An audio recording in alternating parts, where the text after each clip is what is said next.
Mateus, Evangelho segundo escreveu Mateus, capítulo de número 11, versículo de número 21.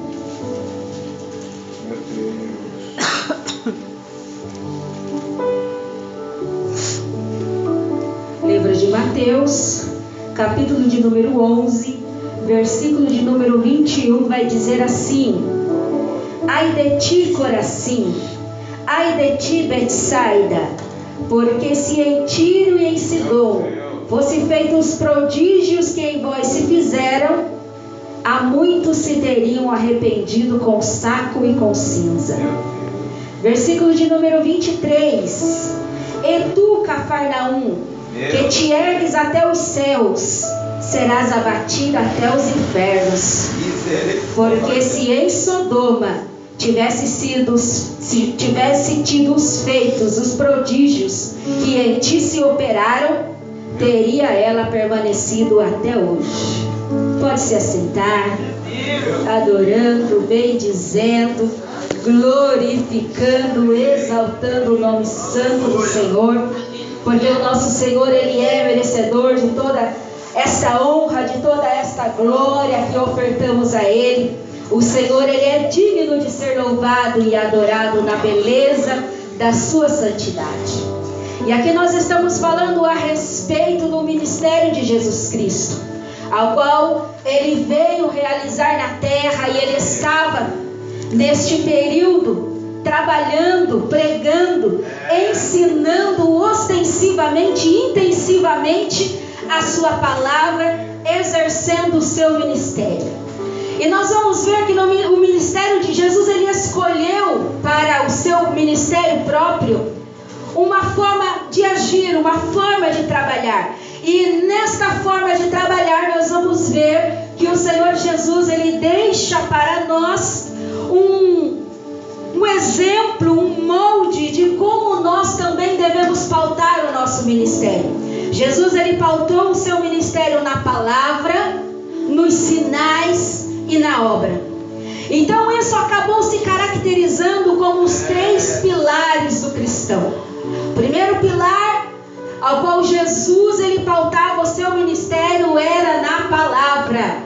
Você nunca via Jesus fazendo nada que não fosse citando a palavra de Deus, fosse citando a Torá, fosse citando tudo aquilo que os judeus aprendiam desde a sua infância.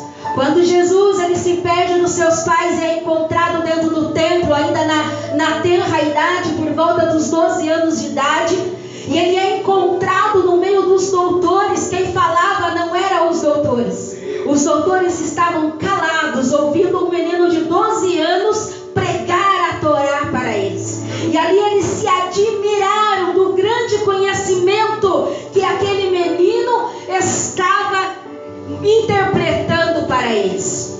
O Senhor Jesus, Ele sempre foi apaixonado pela palavra. Ele subia aos montes para pregar e a multidão o seguia, porque quem tem palavra tem seguidores, quem tem palavra tem quem ouça. E o Senhor, quando pregava, a multidão escutava. Podia bater a fome, podia bater o cansaço, a multidão tinha prazer em estar ouvindo o Senhor. Ainda quando o seu discurso era duro, difícil, e muitos abandonavam o cenário, sempre tinha um para ficar escutando, dizendo: para onde iríamos nós, Senhor, se só o Senhor tem as palavras de vida eterna.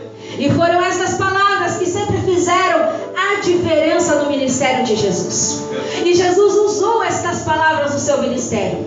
Nós vamos ver que na sua tentação no deserto, foi a palavra que o fez vencer a tentação diante do próprio Satanás, dizendo: nem só de pão viverá o homem, dizendo: somente a Deus adorarás e não tentarás o Senhor teu Deus.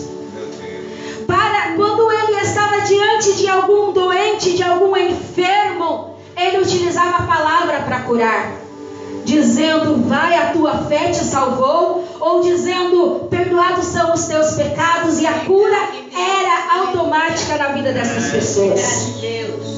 Jesus, ele usou a palavra para ressuscitar.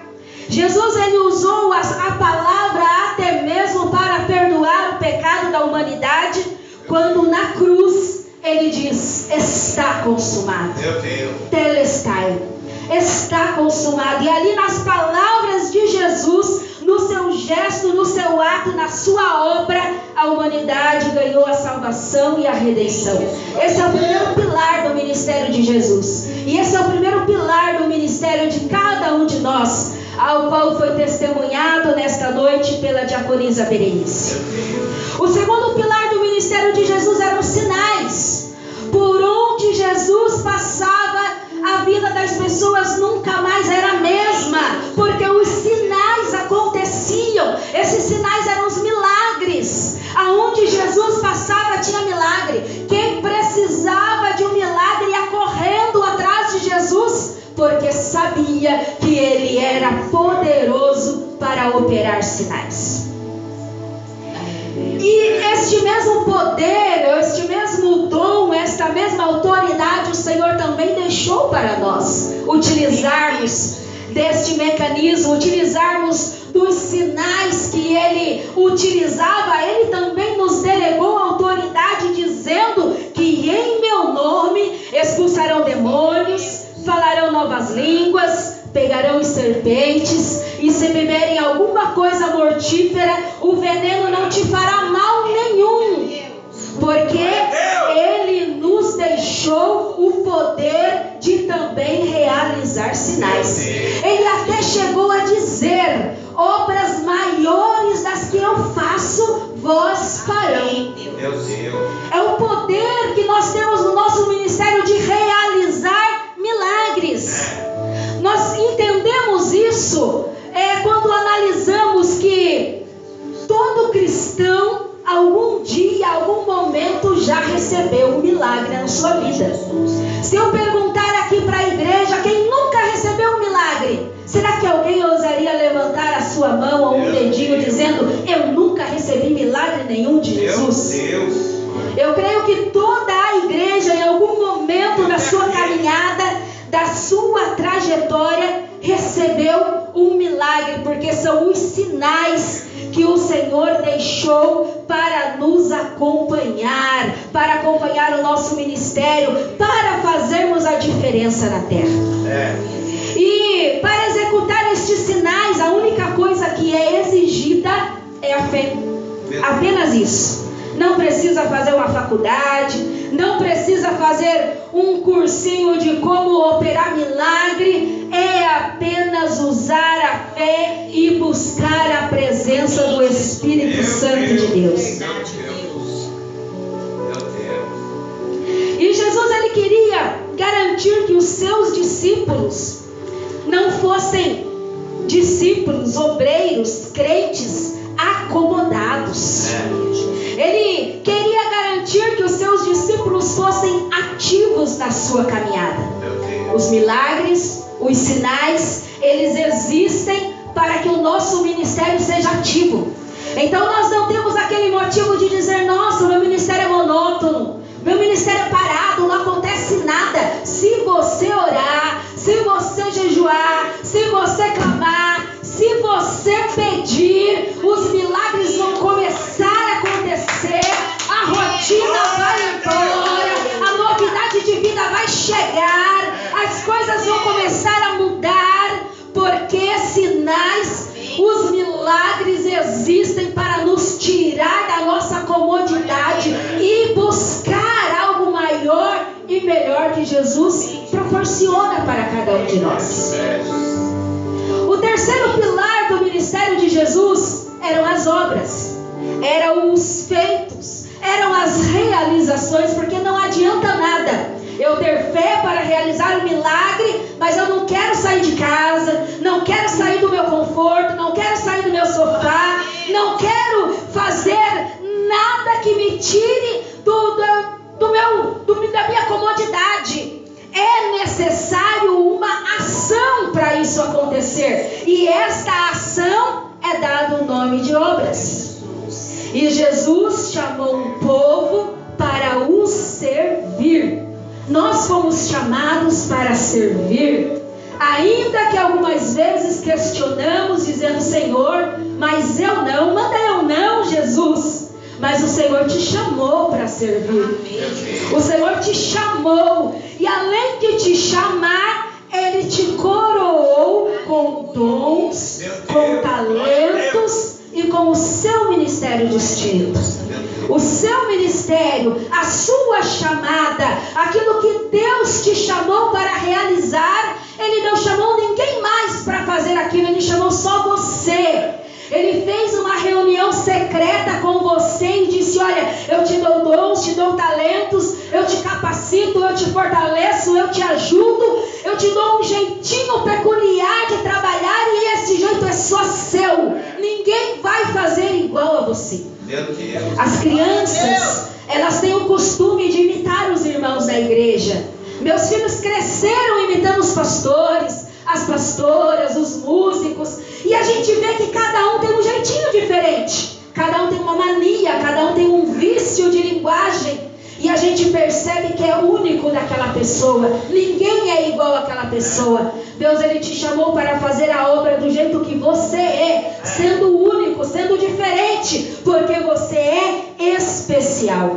Glória a Deus. E Ele te capacitou com dons e talentos para você fazer essa obra. Ainda que você ache que não sabe e que não tem nada, mas o Senhor, Ele te deu dons de Deus, dons de Cristo, dons do Espírito Santo, para que você fosse cheio de graça e capacidade para trabalhar. Glória a Deus. Esses dons, ele inclui sabedoria, inteligência, conselho, fortaleza, piedade, temor do Senhor, conhecimento, discernimento, fé, cura, profecia, variedades de línguas, interpretação de línguas e muitas outras mais.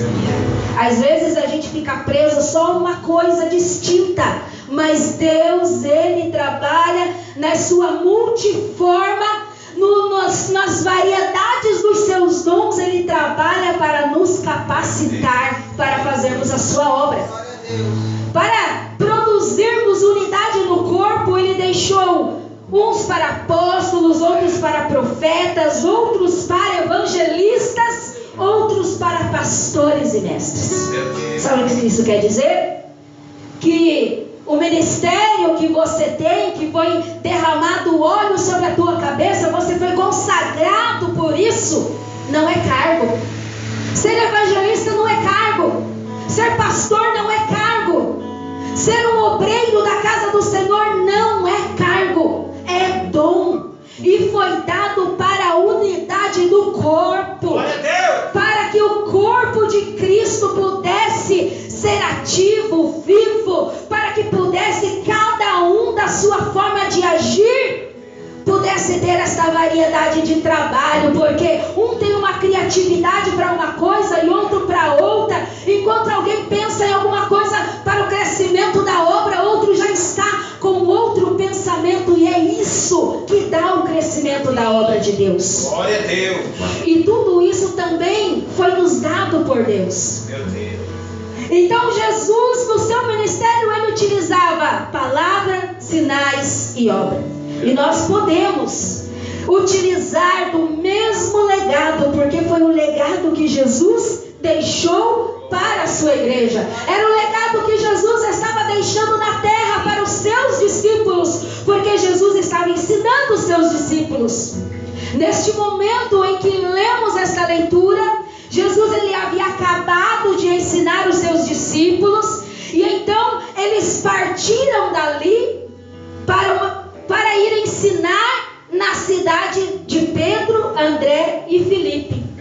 Pedro, André e Filipe, discípulos de Jesus, eles eram naturais de Betsaida. Então Jesus, ele vai até a terra dos seus discípulos. Ele entra na aldeia onde os discípulos haviam nascido para evangelizar aquele lugar, para pregar naquele lugar, para ministrar cura, para levar o ensinamento da palavra de Deus naquele lugar. Então Jesus, com os seus discípulos, ele sai pregando conjunto de cidades e de aldeias muito próximas uma da outra, e vai se destacar a cidade de Corazim, Betsaida e Cafarnaum, aonde foi inúmeros os milagres que Jesus operou naquele lugar, porque a palavra foi pregada naquele lugar. E quando a palavra é pregada, os sinais vêm atrás. Os sinais não somos nós que produzimos, é o efeito da palavra. E as Escrituras nos ensinam que os sinais seguirão os que creem. Você prega, os sinais vêm atrás. Você prega, Jesus faz um milagre. Você leva a mensagem, Jesus cura. Você ministra no coração de alguém, o Espírito Santo transforma, toca, muda. Os sinais, eles seguem a palavra do nosso Senhor. E Jesus com os seus discípulos passaram por aquelas aldeias, passaram por aquelas cidades, pregando as palavras de Deus, pregando a salvação, pregando que o reino de Deus estava próximo. Corazim era uma cidade que ficava ao norte da Galileia. E também ficava muito próximo do Monte das Bem-aventuranças, da pregação das bem-aventuranças. E era uma cidade muito famosa por causa da produção de trigo que acontecia naquele lugar. Betsaida era a cidade aonde Jesus curou aquele cego, que ele gospe no barro, faz o lodo, coloca no olho e manda ele se lavar até um determinado tanque. Em Betsaida aconteceu a multiplicação dos peixes e dos pães. Meu Deus. Não é milagre que se vê todo dia, não. Não é uma simples cura de dor de cabeça, garganta inflamada ou alguma coisa do tipo. É a multiplicação dos pães e dos peixes. Que repercussão não deve ter dado este milagre na cidade de Betsaida. Em Cafarnaum, Jesus curou a sogra de Pedro. Jesus curou o servo do centurião. Jesus curou paralíticos, expulsou muitos demônios daquele lugar. Então nós vemos que os sinais, que os milagres que aconteceram ali naquela cidade foram muito grandes, muito maiores do que em outras regiões. Tanto é que foi intitulado ou apelidado essas três cidades como o Triângulo Evangélico da Galileia. Meu Deus. Ali milagre era comum. Ali, para receber milagre, era só ir andando atrás de Jesus. Jesus está pregando em tal lugar, vamos lá que tem milagre. Tinha mesmo. O milagre acontecia porque o verbo estava pregando a palavra viva. E aí os milagres realmente aconteciam. E nós vamos ver que os sinais, eles foram tão notórios, eles foram tão divulgados, que até mesmo João Batista, nesta época ainda na prisão, ele recebe notícias e ele manda os seus discípulos irem até Jesus perguntarem: és tu aquele que havia de vir? E a resposta que Jesus vai dar para enviar para João Batista na prisão é: diz a ele, os cegos veem, os coxos andam, os leprosos são limpos, os surdos ouvem, os mortos são ressuscitados, e ao pobre é anunciado o Evangelho. Glória a Deus. Aleluia. Glória a Deus.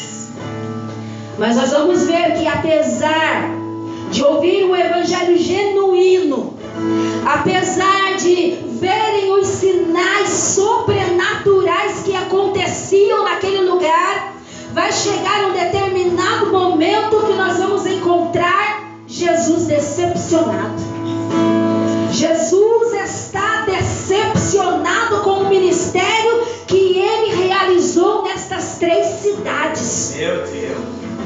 E aí ele vai declarar no versículo 21 que nós lemos, dizendo: ai de ti, Corazim, ai de ti, Betseba. E o versículo 23: e tu, Cafarnaum. Misericórdia, Jesus. E nós vamos ver que este ai que Jesus proclama, quando é traduzido do verbo ele tem uma denotação de maldição. Quando Jesus diz, ai de ti, ele está dizendo, maldita é. E nós sabemos que Jesus fazia assim mesmo, porque quando ele passa por uma figueira que não produziu fruto e ele queria se alimentar do fruto daquela árvore, ele amaldiçoa aquela árvore e a árvore se murcha imediatamente. Só que agora não é uma árvore que Jesus está amaldiçoando, é o triângulo evangélico da Galileia. São cidades que receberam pregação, são cidades que receberam cura, são cidades que viram os milagres que o Senhor operava. E tudo isso porque, apesar da palavra, apesar do milagre, apesar dos sinais, elas não produziram arrependimento. Elas não mudaram o coração e não mudaram a mente. Elas continuaram, receberam o benefício de Deus, mas continuaram na mesma promiscuidade, continuaram na mesma idolatria e continuaram na mesma forma arrogante de viver. E aí o Senhor não aceitou. E aí Jesus, ele declara esta sentença para estas 3 cidades. Ai de ti, Corazim, ai de ti, Betseba, e tu, Cafarnaum. Porque pelo milagre que Deus dá, nós podemos ver, é algo simbólico, visível, de que Deus está conosco. Mas em contrapartida, quando nos arrependemos, nós estamos dizendo para Deus, eu estou contigo. Aleluia! Quando Deus opera milagre na igreja, quando Deus opera milagre na tua vida, Deus está dizendo, eu sou contigo. Mas quando nós nos arrependemos, nós estamos dizendo, eu também estou contigo, Senhor. E era só isso que Jesus queria. Era só isso que Jesus queria daquele povo, daquele lugar, era o coração. Era o arrependimento, era o reconhecimento. E isso ele não teve nestas 3 cidades e muitas outras mais que ele passou. Aí o Senhor vai fazer uma comparação. Ele vai dizer, olha, Corazim, Betsaida e Cafarnaum, elas são cidades semelhantes a Tiro, Sidom e a Sodoma. O Senhor está pegando um lugar que recebeu a palavra, um lugar cristão, e ele está comparando com Tiro, Sidom e Sodoma. E nós vamos entender melhor que Tiro era uma cidade antiga dos fenícios, e os fenícios eram povos dominadores do território marítimo, e por causa do comércio marítimo e das práticas marítimas, Tiro chegou a ter aliança com o rei Davi. O rei Davi chegou a fazer uma boa aliança, uma aliança amigável com Tiro, para poder fazer as suas comercializações.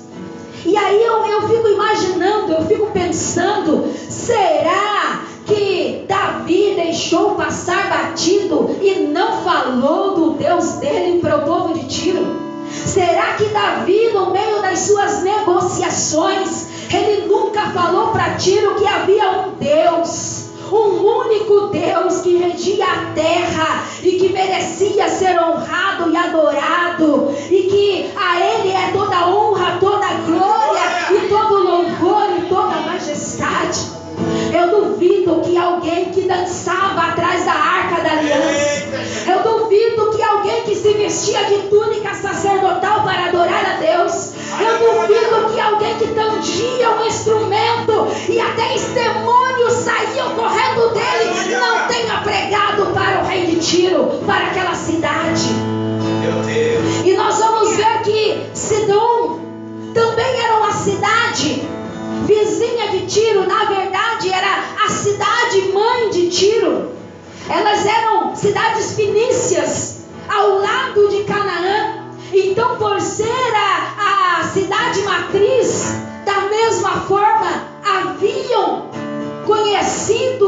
ou visto os prodígios que Deus fazia no meio de Israel. E aí o Senhor vai falar a respeito de Sodoma. E nós sabemos que Sodoma era uma cidade que também recebeu alguém que o apóstolo Pedro lá na frente vai testemunhar dizendo: o justo Ló. O justo Ló morava em Sodoma. Se a palavra declara que ele era justo, ele dava testemunho aonde ele morava.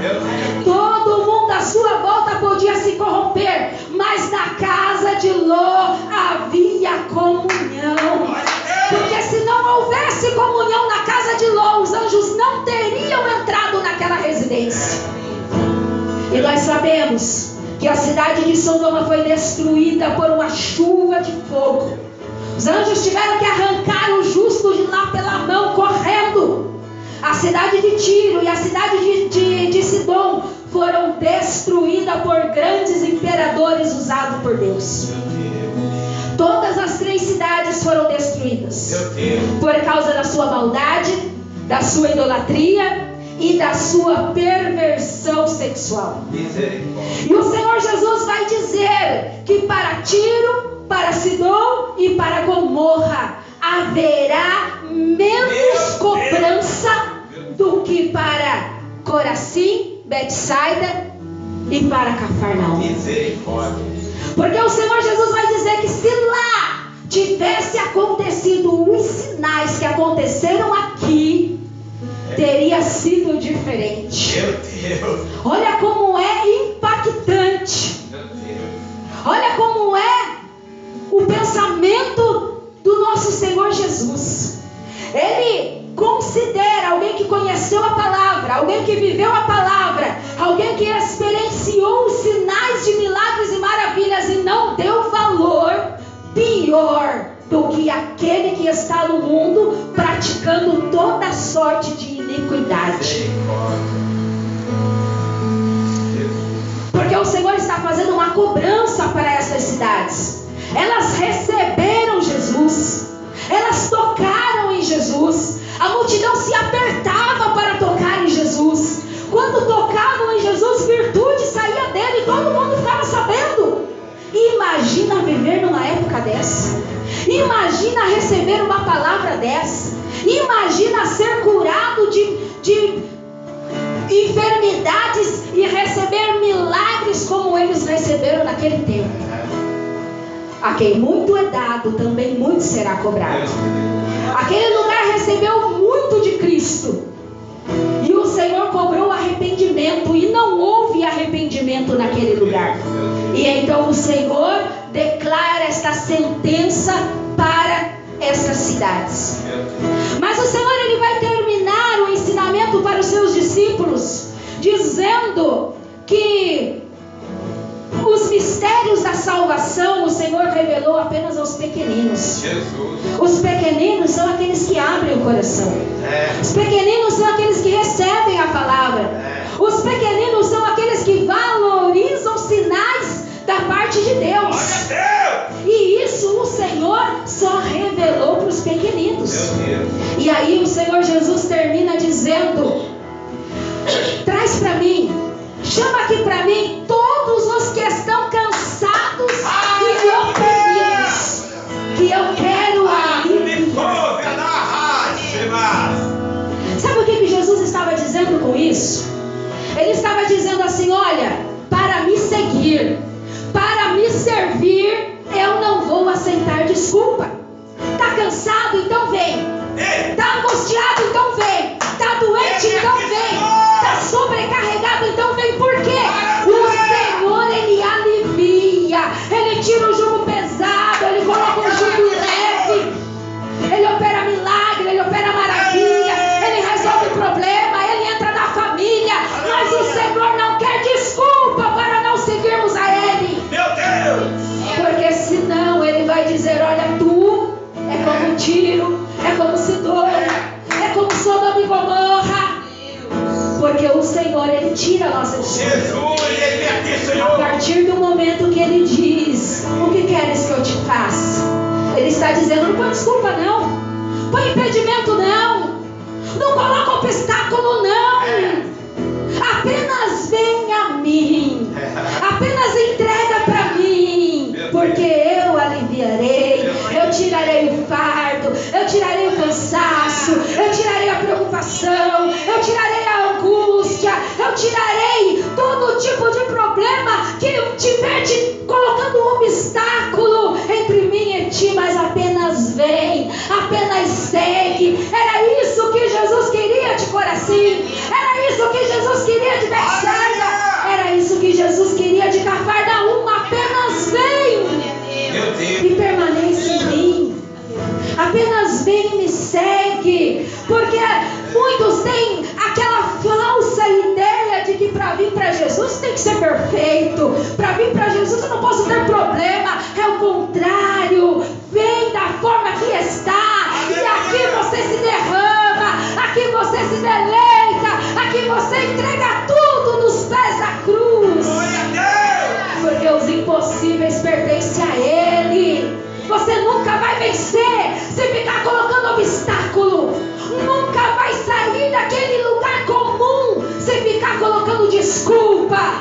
Nunca vai desenvolver se ficar colocando limitações. Deus, Ele não age por propósitos humanos.